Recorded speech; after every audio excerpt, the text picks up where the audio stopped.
कहानी स्टार्ट होती है। हमारे एमसी का बाप उसे लेसन दे रहा है। वो अब एमसी का बाप बोलता है, कभी भी ये बात भूलना मत, मैंने तुम्हें जो सर्वाइवल सिखाया है, खास रूल नंबर 1, कभी भी इस बेसमेंट से निकलना मत। इस बंकर के बाहर और कोई सेफ प्लेस दुनिया में है ही नहीं। इस बंकर में थाउजेंड्स ऑफ मैकेनिक्स जो डिफेंस है वो अगले 126 साल तक मेंटेन रह सकता है। और यहाँ पर बहुत सारा खाना, फूड और रिसोर्सेस है। यहाँ से बाहर निकलना खुद को मौत को बुलाना एक जैसा है। ये कुछ ऐसा होगा कि तुम आग में जंप करके खुद को सुसाइड कर दिया हो। इसीलिए तुम्हें रूल नंबर 1, इस बेसमेंट से कभी भी नहीं भागना है। अब सीन शिफ्ट होता है। हमारा एमसी कॉन्शियस में आ जाता है। कहता है कि ये पहली बार है कि उसका बाप इस बंकर में नहीं है। उसे अकेला छोड़ के चला गया है। मेरा डैड तो कल से कुछ तो स्ट्रेंज बिहेवियर कर रहा है, कुछ तो बाहर हो रहा है। अभी का जो सिचुएशन है मुझे कुछ भी नहीं पता चल रहा। और अब हमारा एमसी थोड़ा आगे देखता है कि वो पिंजरा खुला हुआ है। वो देखकर शॉक हो जाता है और वो दौड़ने लग जाता है। हमारा एमसी बोलता है, ये लाइफ टाइम में बस एक बार ही आ सकता है, मुझे अभी ही भागना पड़ेगा। मेरा बाप अभी मुझे रोकने वाला अभी नहीं है, बट वो अभी नहीं है।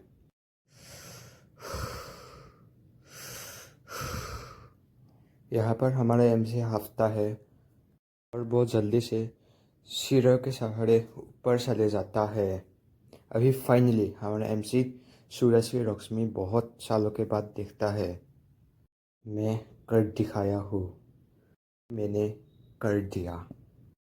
हे किड, तुम अभी बीच रास्ते में क्यों खड़े हुए हो? क्या ये एक आदमी है? एक रियल आदमी? इस बच्चे के साथ क्या हुआ? क्या इसके दिमाग में किसने हिट किया? ये तो टाइम नहीं है। क्या ये ज़्यादा जल्दी नहीं हो गया गार्ड डाउन स्केप करते ही? अभी तो अच्छा समय है, मुझे और दूर जाना पड़ेगा, इस बंकर से जितना दूर हो सके। मैंने इसी समय के लिए अपने बहुत साल वेट किया, इस बेसमेंट से भागने के लिए। ये अभी पहली बार है जहाँ मैं अभी फ्री हूँ। कुछ समय पहले मेरे लिए ये बंकर का डोर खुलना इम्पॉसिबल था, बट अचानक से वो डोर ओपन हो जाता है। यहाँ पर हमारा एमसी भागते हुए रुक जाता है और वो सोचने लगता है, क्यों? क्या वो दरवाज़ा मेरे डैड ने खोल दिया? मेरा डैड तो एक ऐसा पागल इंसान है जो कभी भी मिस्टेक कर ही नहीं सकता। क्या ये मेरा डैड का ही इंटेंट था, वो बेसमेंट का दरवाज़ा खोलना? नहीं नहीं, ये तो हो ही नहीं सकता। वो ही एक इंसान है जिसने ये रूल बनाया है। क्या वो अपने रूल को तोड़ेगा? मुझे तो बाहर सब ठीक ही लग रहा है, सब लोग खुश हैं।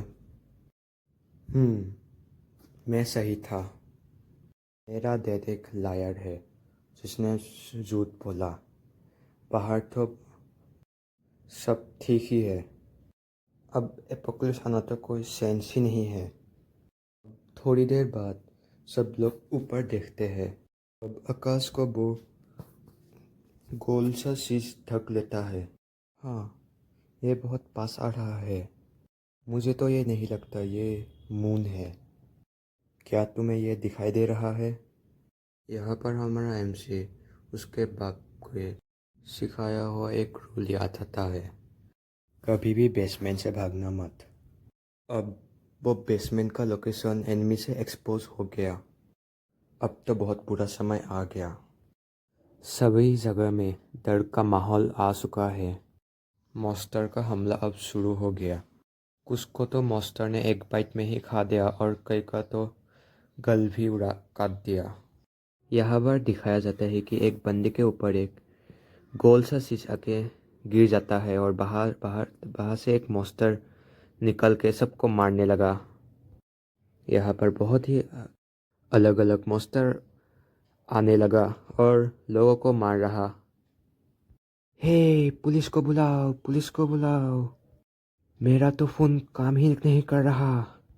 मेरे बाप ने कहा था जब एपोक्लिप्स आएगा तो यहाँ पर सब मौत ही होगा। अब ऊपर से एक बहुत ही बड़ा मॉन्स्टर आता है और एक ही स्ट्राइक में आधा शहर उड़ा देता है।